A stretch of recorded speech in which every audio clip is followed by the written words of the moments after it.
मुमकिन है कि हम में से ज़्यादातर लोगों ने बचपन में परियों की कहानियाँ सुनी होगी, और ये तो हम सभी जानते हैं कि परियां, अप्सराएं ये सभी काल्पनिक बातें हैं। मगर फर्ज करो अगर हमारे बीच सचमुच कोई परी या अप्सरा होती तो वो कैसी दिखाई पड़ती।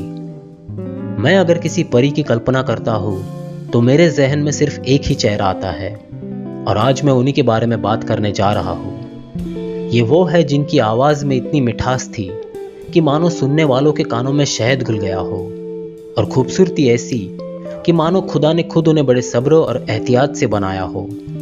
मैं बात कर रहा हूँ हुस्न परी, बुलबुल पाकिस्तान, नाजिया हसन के बारे में।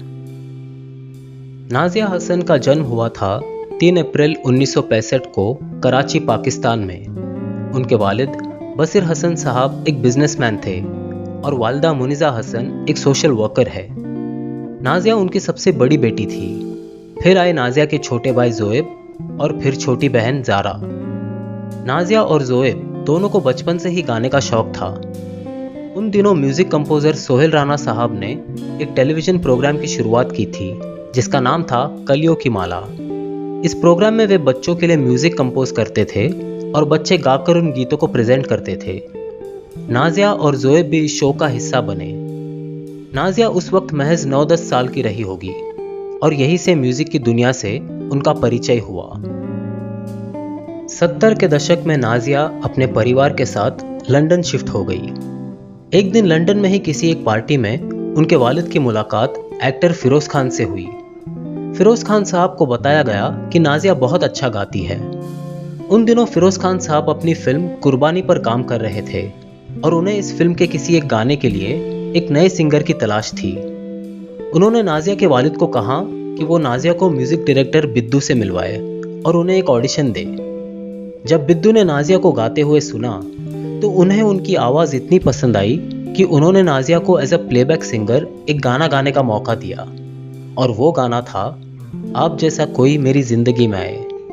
अब मुझे ये बताने की ज़रूरत नहीं कि यह गाना किस कदर मशहूर हुआ। इस सुपरहिट गाने को लोग आज भी सुनना पसंद करते हैं, और इसी गाने के रिलीज के बाद नाजिया हसन बन गई एक ओवरनाइट स्टार।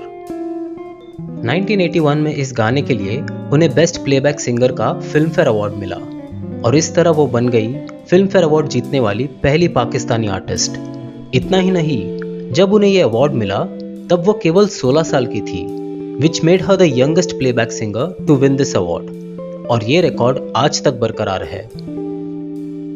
बिद्दू, जिन्होंने नाजिया को उनका पहला प्रोफेशनल ब्रेक दिया था, वे आगे भी उनके साथ काम करना चाहते थे।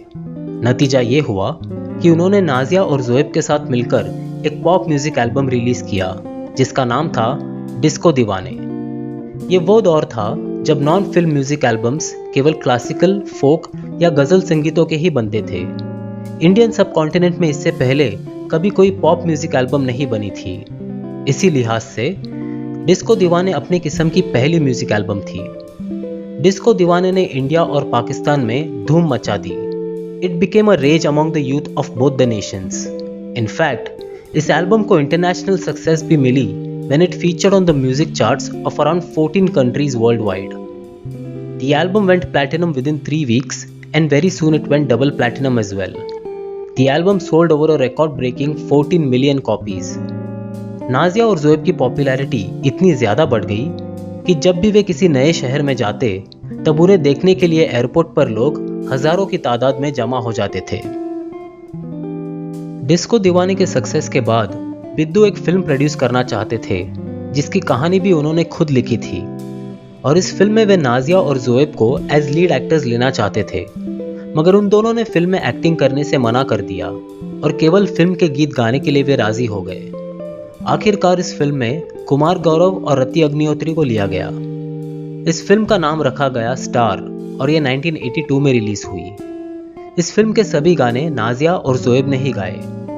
इस फिल्म के गानों को दोबारा 1984 में रिलीज किया गया एक एल्बम के रूप में जिसका नाम रखा गया बूम बूम। ये एल्बम भी सुपरहिट साबित हुई। फिर इस एल्बम के गानों का रिमिक्स्ड वर्जन बिद्दू ने प्रोड्यूस किया जो 1995 में रिलीज हुआ। ये एल्बम भी कामयाब हुई और इस एल्बम के तकरीबन 1.5 लाख कॉपीज एक महीने के अंदर ही बिक गए। बूम बूम गाने के रीमिक्स्ड वर्जन का म्यूजिक वीडियो भी बना, जिसमें मॉडल एक्ट्रेस अनुपमा वर्मा नजर आई। डिस्को दीवाने और बूम बूम के बाद उनके और भी एल्बम्स आए। यंग तरंग 1984 में, हॉटलाइन 1987 में और कैमरा कैमरा 1991 में। इस दौरान उन्होंने कुछ फिल्मों के लिए भी एज अ प्लेबैक सिंगर गाने गाए। फिल्में जैसे कि दिलवाला, इल्ज़ाम, मैं बलवान, शीला और साया। नाज़िया और ज़ोएब ने साथ मिलकर बनाया हुआ लास्ट म्यूजिक एल्बम था कैमरा कैमरा। 1991 में इस एल्बम के रिलीज के पहले उन्होंने ये अनाउंसमेंट कर दिया था कि ये उनका आखिरी म्यूजिक एल्बम होगा। इस एल्बम के बाद नाज़िया ने म्यूजिक से विदा ले लिया और अपने निजी जीवन पर ध्यान देने लगी, जबकि ज़ोएब ने आगे चलकर अपने सोलो करियर पर फोकस किया। एक सिंगर और सॉन्ग राइटर होने के साथ साथ नाज़िया एक लॉयर और सोशल एक्टिविस्ट भी थी। उन्होंने अपनी लॉ की पढ़ाई लंदन यूनिवर्सिटी से पूरी की। इसके अलावा लंदन में ही स्थापित रिचमंड अमेरिकन यूनिवर्सिटी से उन्होंने बिजनेस एडमिनिस्ट्रेशन एंड इकोनॉमिक्स में बैचलर्स की डिग्री हासिल की। उन्होंने यूनिसेफ और यूएनएससी में भी कुछ समय तक काम किया। औरतों और बच्चों के हित के लिए उन्होंने काफ़ी सारे सोशल वर्क किए और कई एनजीओज के साथ मिलकर फंड रेजिंग इवेंट्स में भी हिस्सा लिया। एंटी ड्रग्स कैंपेन में भी उन्होंने अपना योगदान दिया। इनफैक्ट उनका लास्ट एल्बम कैमरा कैमरा इसी मुहिम का हिस्सा था। अक्सर हम सुनते हैं कि अच्छे लोगों को ऊपर वाला जल्द ही अपने पास बुला लेता है। नाज़िया के मामले में भी यही हुआ।